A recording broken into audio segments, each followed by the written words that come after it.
Good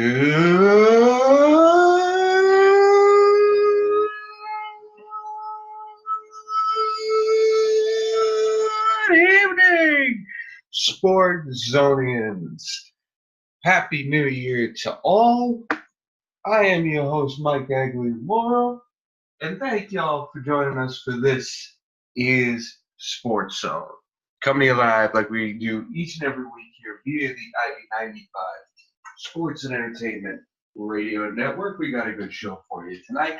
We had an abbreviated version of Sports Zone last week, but we are back with I think this is going to be another abbreviated version, but we wanted to come back for the new year.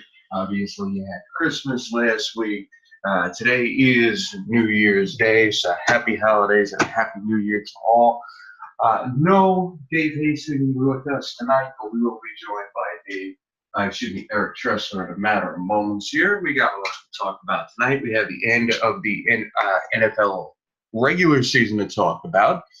And of course, yesterday was Black Monday, which is more than often becoming Black Sunday night before you have Black Monday, because of all the coaching changes that wind up happening Sunday almost immediately after the games. It's because, of course, on Sunday night you had Todd Bowles, who was fired, which we all kind of knew was coming. And then you had the Tampa Bay head coach Dirk Cutter fired, which I think I wouldn't say that was an obvious one, but I think it was one that wasn't exactly out of the realm of possibilities, given how the team finished.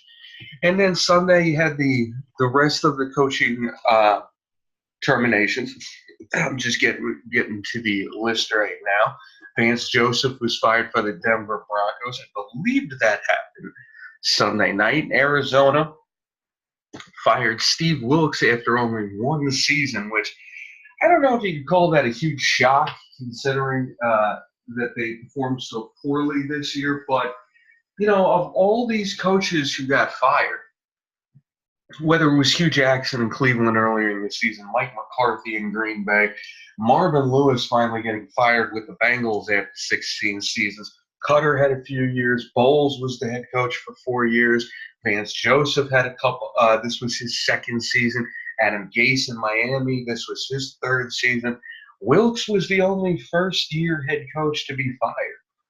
And, the fact is the team dealt with a lot of injuries, but when you look at that roster, they did not exactly have a very talented roster. They had a couple good players here and there, but when you have a rookie quarterback like Josh Rosen, you want to try to put him in the best possible position to succeed. And he's a guy who, he's not a Baker Mayfield. He's not Lamar Jackson, kind of move around a little bit. He's a prototypical pocket passer. They don't have a good offensive line.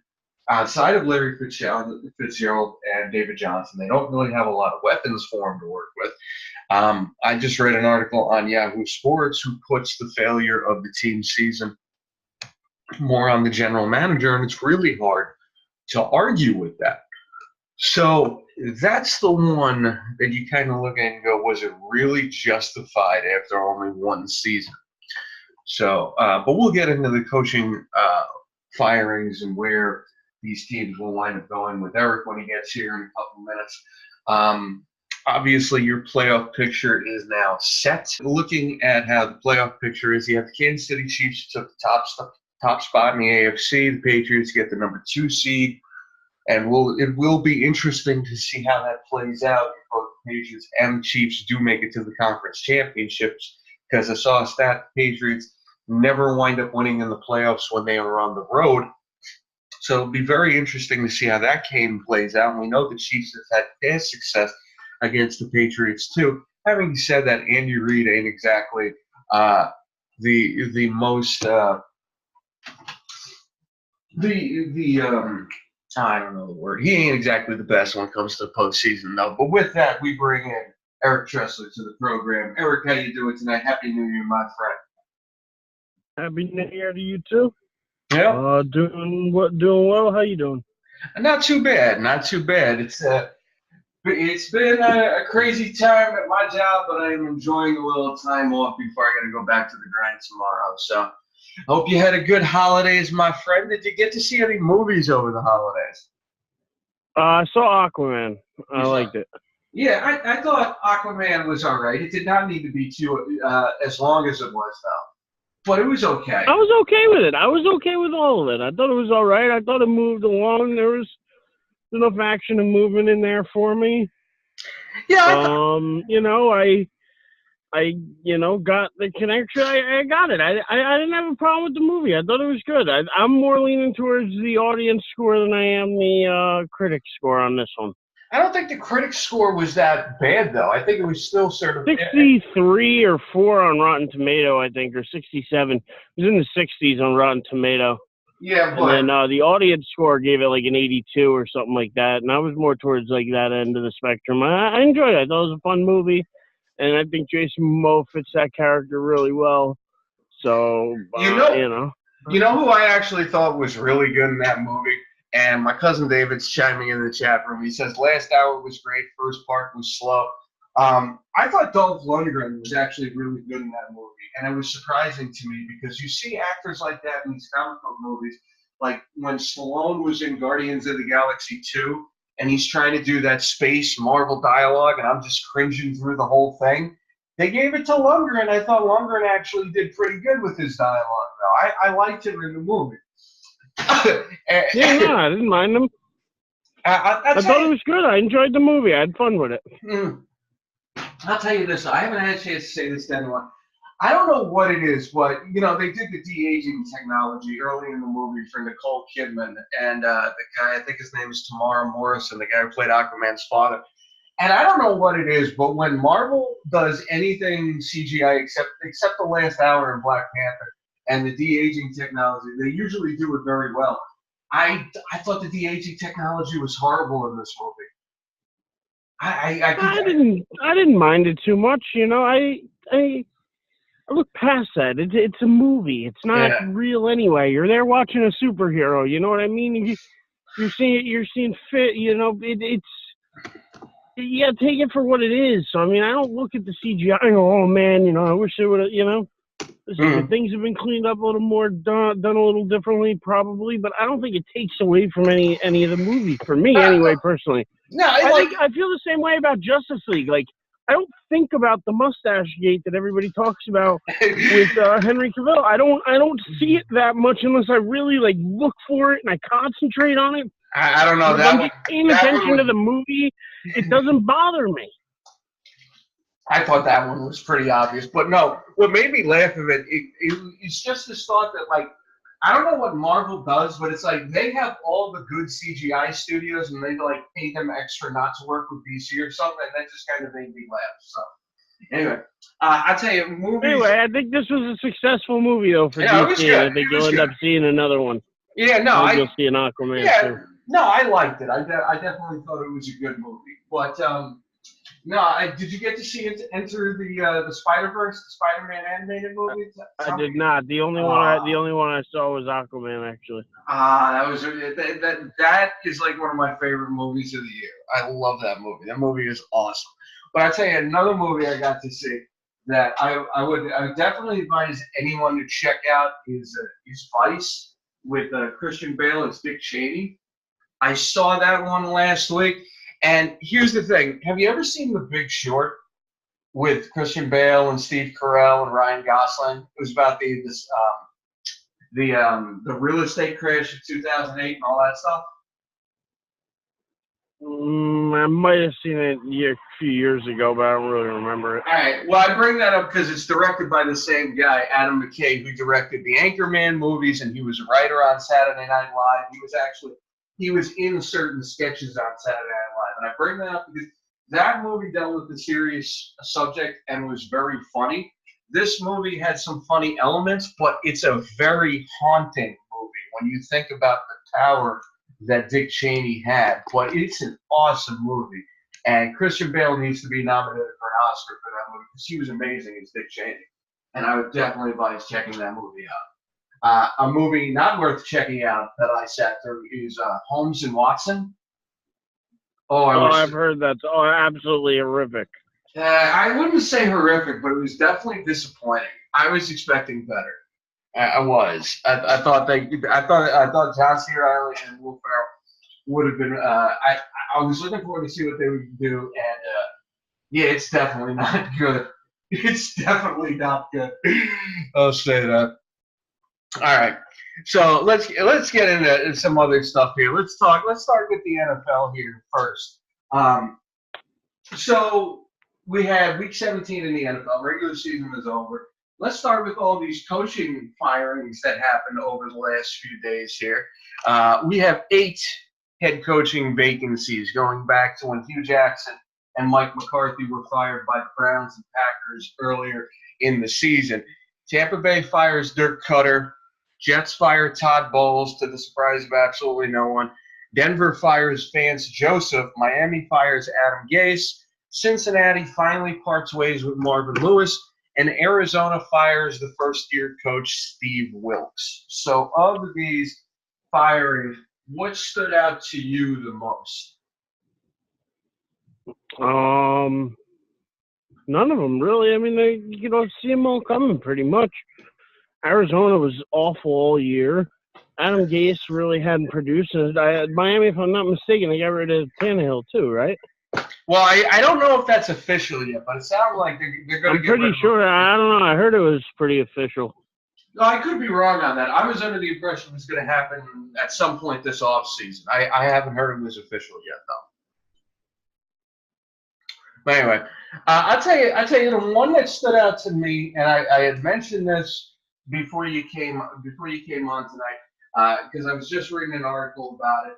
Of all these head coaches, they all had at least a couple of years in their position. The Steve Wilks one in Arizona kind of stands out to me because, yes, Arizona was terrible this year, but can you really blame a first-year coach for playing with the players that he was given?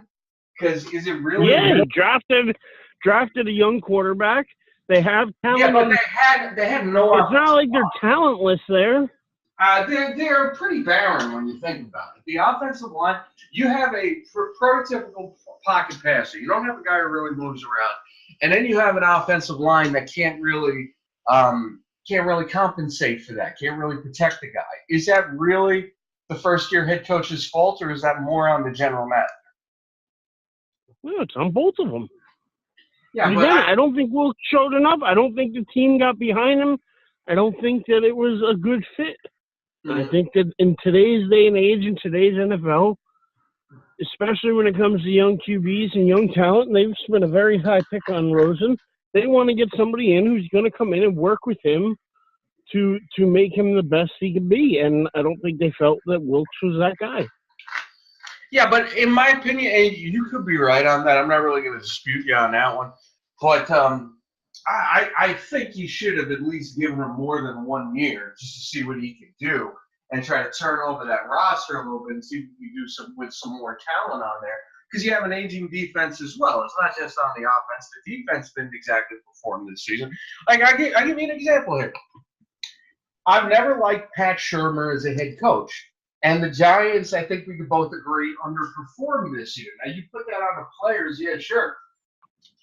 But Shurmur gets to coach for a second year. And in reality, I don't really think he had that much of an impact on this roster as well. So I think you could look at Shurmur in kind of the same way as Wilks, but Shurmur gets a second year. Wilks gets fired after his first year. Listen, if I were the Giants, I would have fired him. I'm not a big Shurmur guy. Yeah, wasn't big on the hiring, last year, and like you just pointed out, I don't think he really boosted this team that clearly has talent. I get it that the offensive and defensive lines weren't great and games are won in the trenches, but maybe this is the year that we actually use these draft picks and start building our lines again, offensive and defensive. I don't think there's a quarterback out there worth taking 6 overall in the draft. So build through the line. Do what you got to do. Take the best O-lineman that you can or the best D-lineman in the draft, like whoever it is.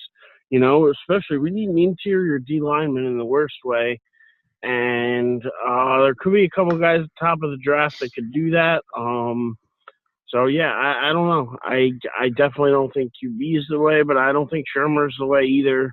And I think They're going to try the Eli Shermer thing again next year. Hopefully to better results, and maybe that gets Shermer a little further. But if they perform again like this next year, I think Shermer's out after next year. Yeah.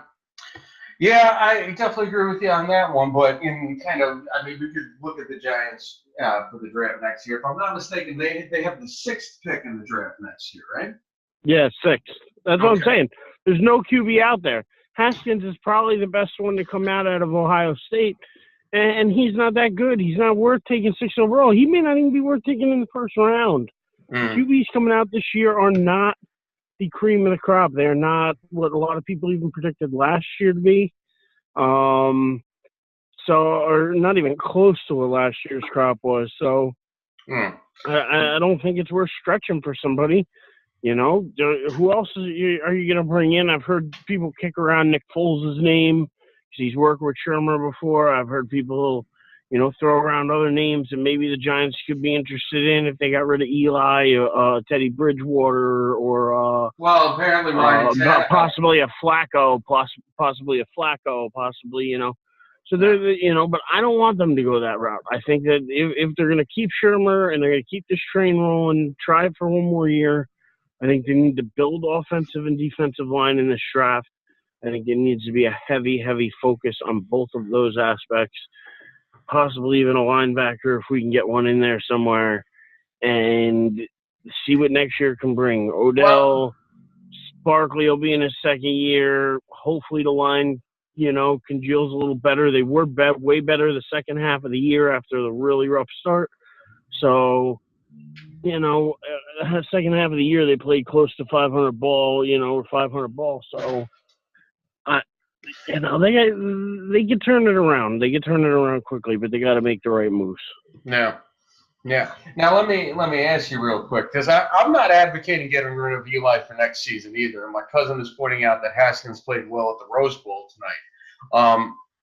I wouldn't get rid of Eli for next season. I would keep him because, like you said, he would be your best option for next season, even though it's kind of hard to deny that at this stage in his career, everything he does is going to be under the microscope and just be open to criticism. And every time he throws an interception, you're going to hear 50,000 reporters talking about, does he still have it? You're going to hear that. That's just going to come with the territory.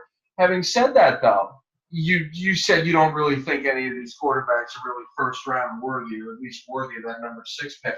What do you think about them maybe taking a quarterback in the 2nd or 3rd round this year? Like if that guy Haskins, or I don't know who the second guy is. I know there's another guy talking about being a first-round quarterback. If one of them dropped to the early 2nd, do you think about taking them there? Because you do have to start planning for I'm not taking a quarterback. I wouldn't waste a pick this year.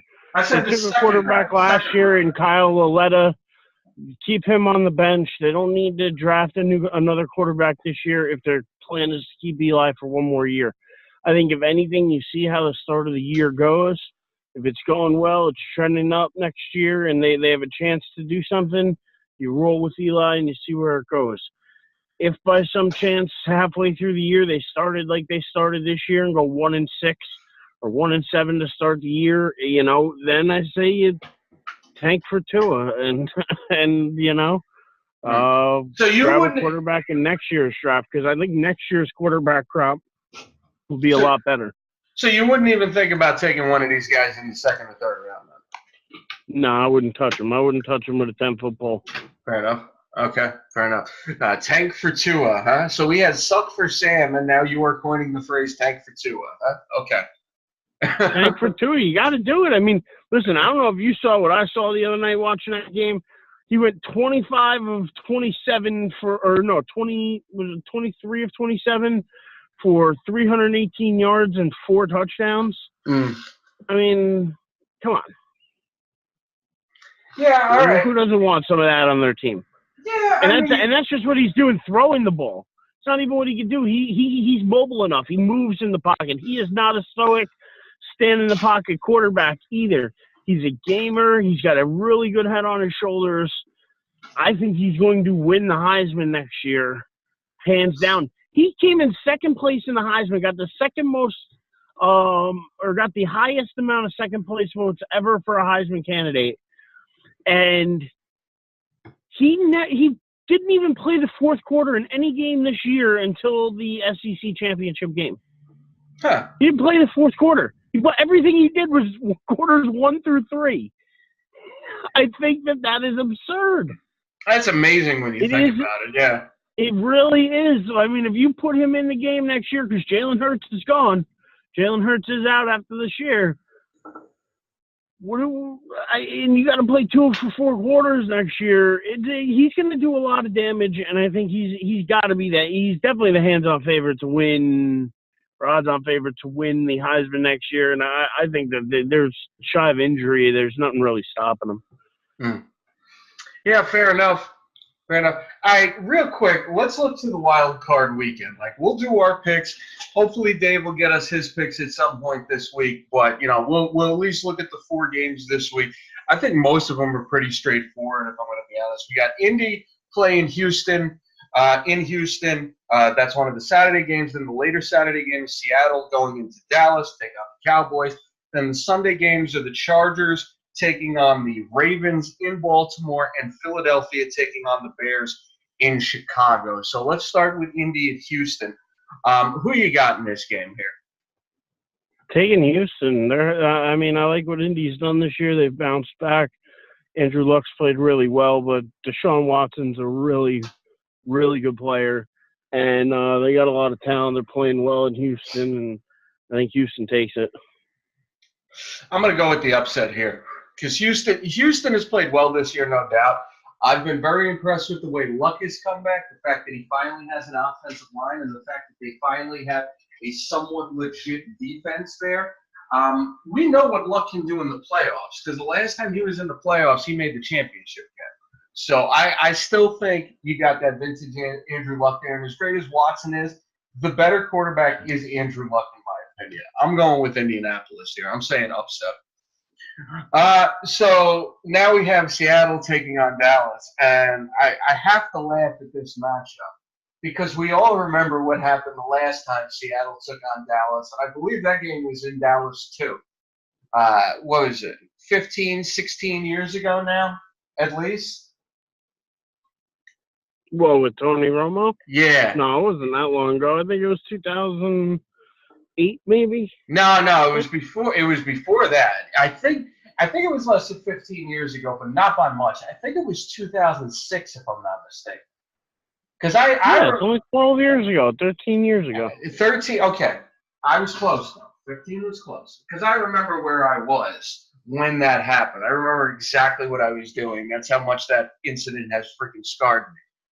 I gotta be honest. I want to take Dallas here. I really do, but I just Seattle's got really good defense. Russell Wilson, in my opinion, I don't really think I'm saying anything shocking here. Dave is saying it was 2007. So yeah, that's what I thought. I didn't think it was as far back. I'm surprised by that. I thought it was farther away, but anyway, that's neither here nor there. Russell Wilson is the better quarterback in this game. And I think in terms of an offense, I would trust Seattle's offense a lot more than I trust Dallas's offense. Dallas, I give them credit, man. They have the best defense they've had on that team in over 15 years without question. But I don't trust that offense just yet, even though if that Blake Jarwin guy is for real. David, I am not reading that. No, I'm not reading that. He's saying history will repeat itself. It will not repeat itself in that fashion, but I do think Seattle is winning this game. Who you got? I'm taking Dallas. I'm taking Dallas at home. I think they've been a better team second half of the year. I think that the addition of Amari Cooper really helped that offense out and helped Dak Prescott. I think that, I don't know about you as a Dallas fan, but again, I keep telling you, I think he's going to be your quarterback for a while. And I think you guys are at home. I think if this was in Seattle, I might lean a different way, but in Dallas and Jerry World, I'm going to take the Cowboys to get a playoff win. Well, listen, your lips to God's ears. I really hope you're right there, but I need to see more of this team, and I need to see more of Dak, because what he did on Sunday, that's impressive and everything. I think that's the first time all season Dallas put up that many points, and I'm very surprised that it came against your Giants, because I really thought your Giants would do a little bit more there. But I need to see it before I believe. So here's hoping for our first playoff win in how long's it been? How long's it been? It hasn't really been 20 years since we won a game in the playoffs. More than that, probably. Yeah, you might be 96, right. 22 years. That's pathetic. 23 years. All right. Let's move on. I don't want to be depressed. All right, so we'll go to the Sunday games here. We have the Chargers taking on the Baltimore Ravens. 96. Thanks, Dave. The Chargers taking on the Baltimore Ravens here. Baltimore's been playing really good, man. The defense playing, and they already beat the Chargers a couple weeks ago. Chargers started out really strong. Defense was playing really good. They've kind of faltered over the last few weeks here. Hard not to go with the Ravens here, so I'm going to go with Baltimore there. Who you got, Eric?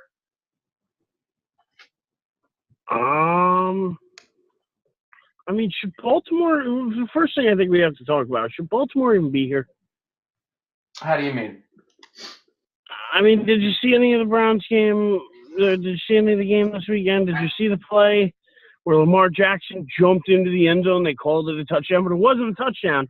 It was a clear recovery by Cleveland, and it would have been returned 99 yards for a touchdown, and it would have changed the complexion of that game. I'm just wondering, I think if Cleveland wins that game, the Ravens aren't even in. Well, I think it's a little fraudulent in my book. I think it's a little fraudulent. Well, wait a minute. The Steelers still lost on Sunday, so they still would have been in if the Steelers lost. Were they still in if the Steelers lost? Okay. Yeah. No, Steelers won 16-15. Didn't they lose to the Raiders this week? No, that was the week before. They beat the Bengals this week, 16-13. Oh, yeah, okay. Yeah, you're right. You're right. My fault on that. The Chiefs beat up on the Raiders this week. Oh, excuse me. But I'm just saying, the Browns only lost 26-24. That touchdown is completely changes the game. Well, you have a point. I can give you the point. So why should we even look at Baltimore as a legitimate playoff team? I call shenanigans.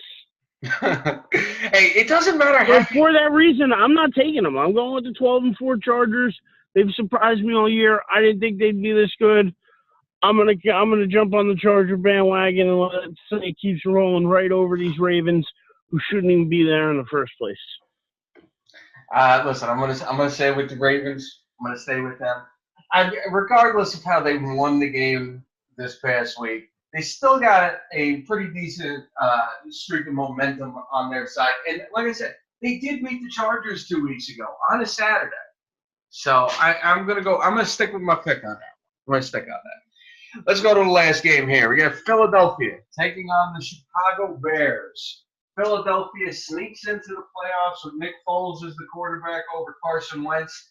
I could be wrong. I think Foles is going to wind up starting this game this week. I could be wrong on that.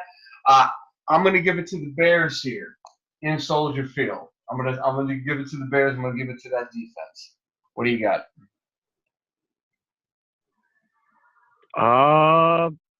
Yeah, I got to say, the Bears are another team that have surprised me all year long, and I'm staying on them as well. Okay. All right.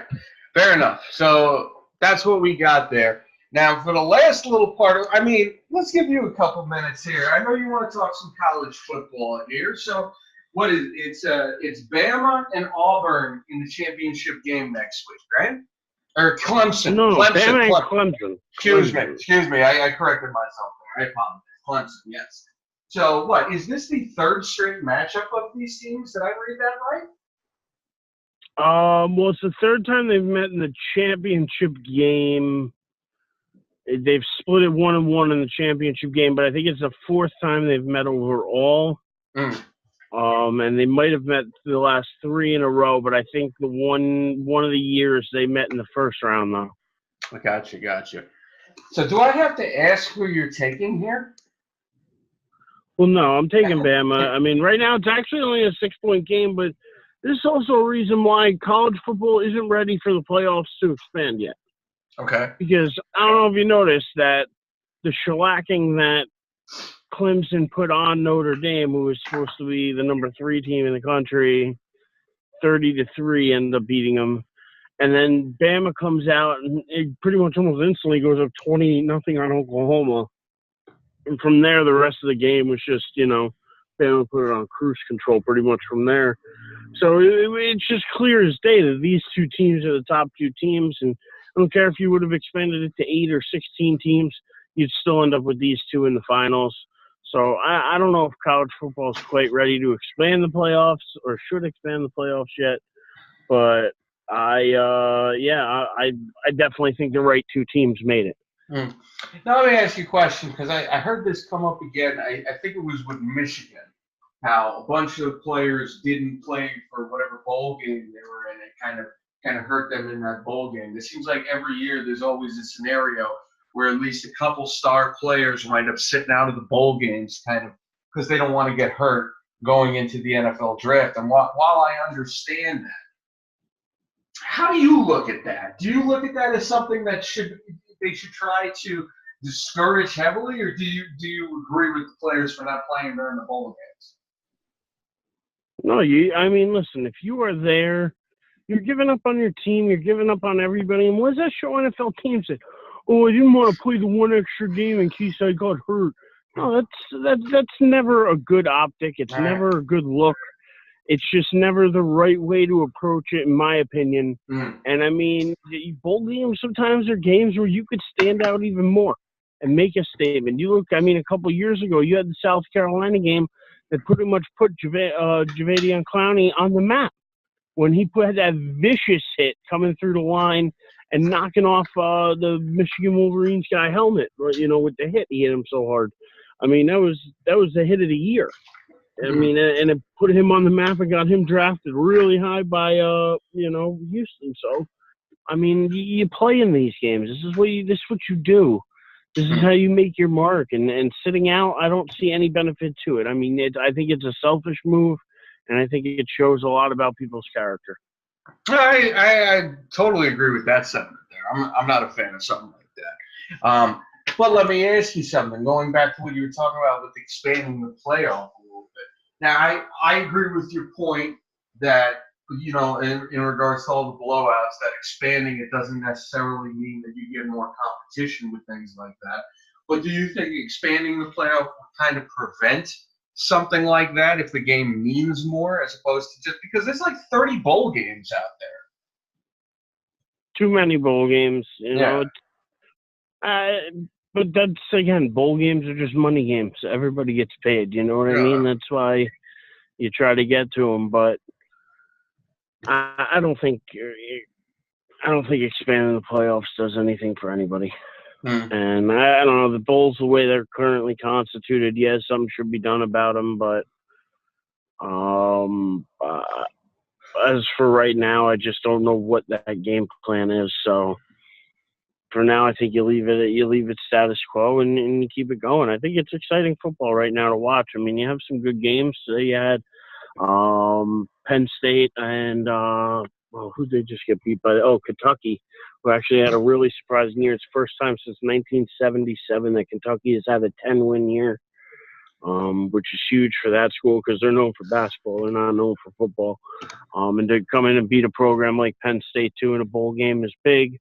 Then you had, Ohio State just beat Washington. It was actually closer than I thought it should have been for as good as Ohio State is.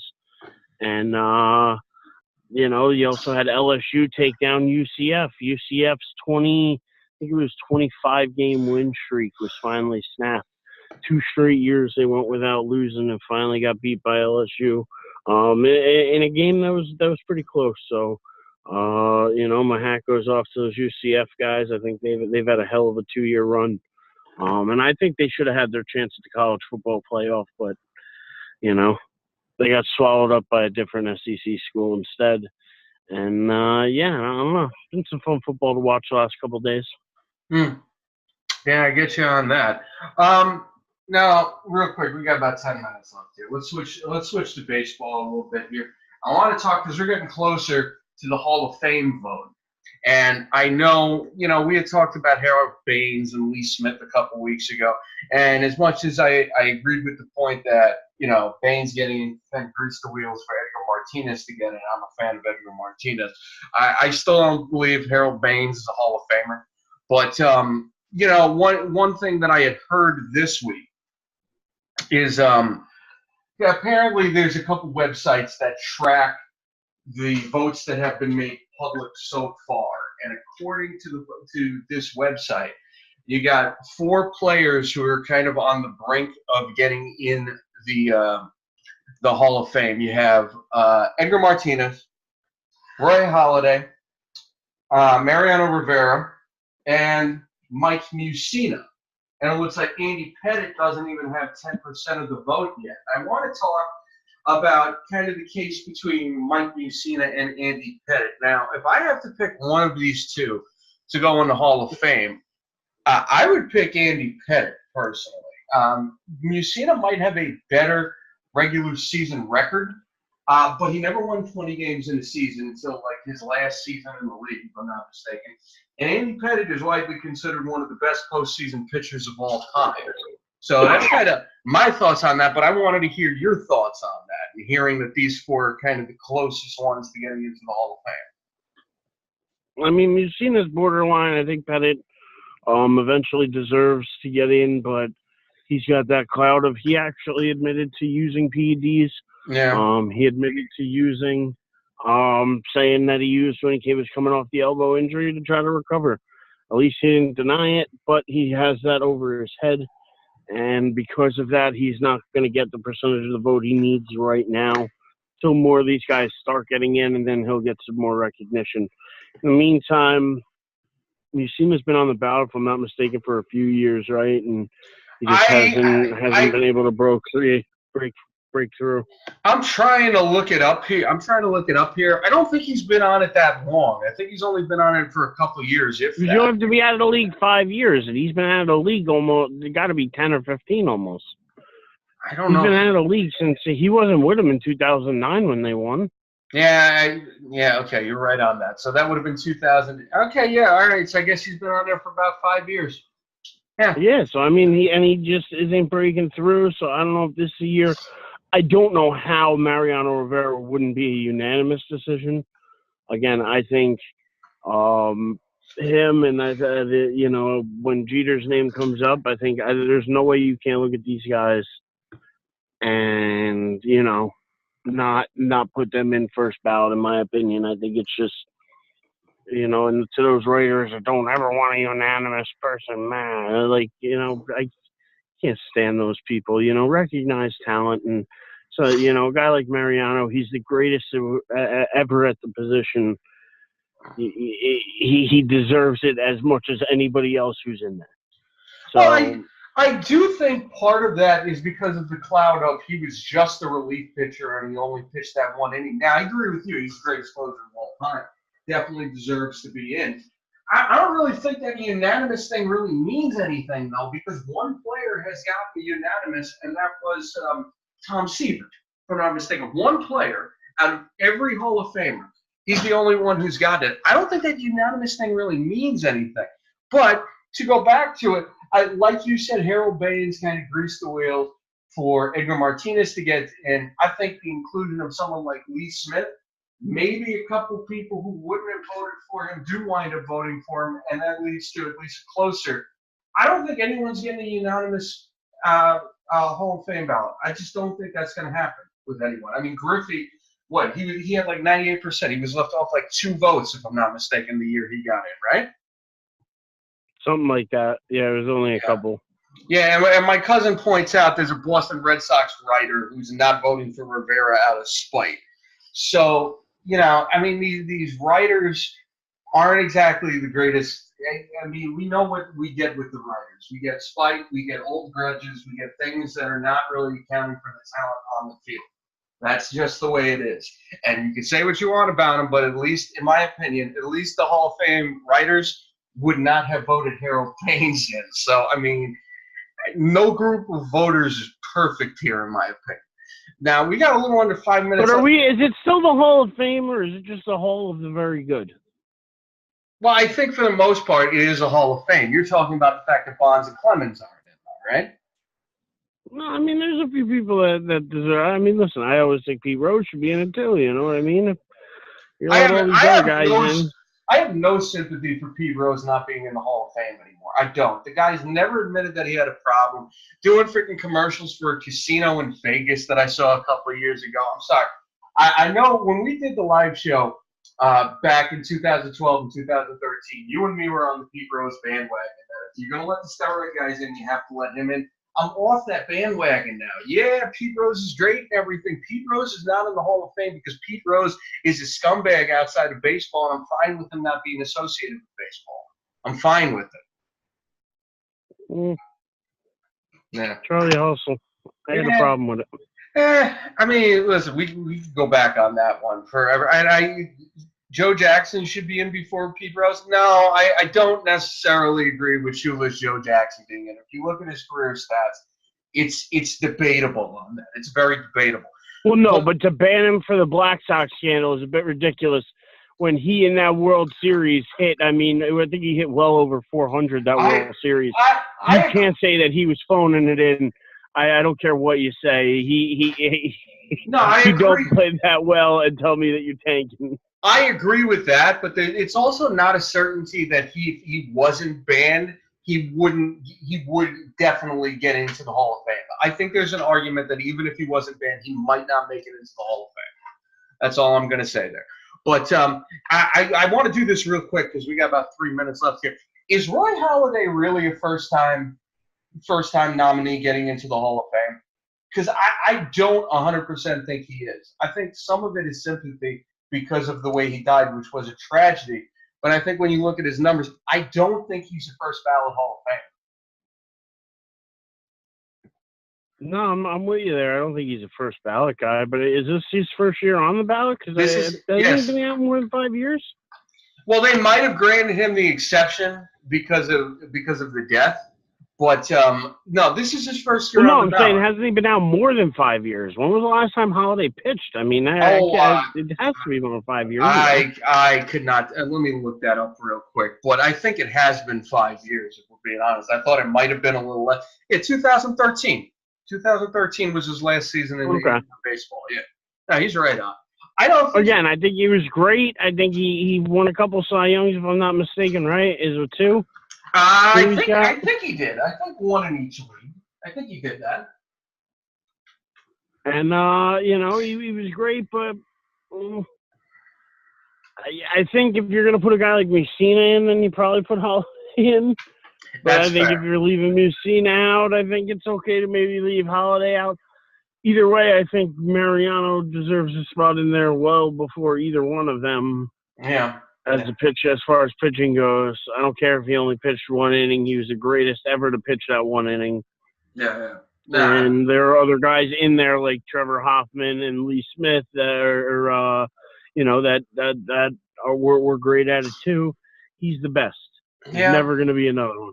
Hey, listen, if Edgar Martinez finally gets in, I don't care who else gets in, I'm fine with it. I want Edgar Martinez to finally get in the Hall of Fame. This is his last year on the ballot anyway, so I really hope he gets in. All right, anyway, with all that said... He didn't miss by much last year, right? He didn't miss by much. I think he got like 71% of the ballot last year, so I'm hoping he trends to getting it. So, but anyway, that is going to do it with us for us this week. We are out of time. Eric Tressa, I want to thank you so much for joining me this week. Any quick final words before we get out of here? No, roll Tide, Alabama, Clemson next week. Alabama's 6-point favorite. I'm rolling with Alabama. Other than that, hopefully at least the football games maybe this weekend will be competitive. And until next week, enjoy, and we'll talk soon. Stay sweaty, my friend. Thank you, everybody. Thank you, everybody, for listening. Thank you, Cousin David. I am Mike Agley of Laurel. Happy New Year to all, and we will see y'all next week.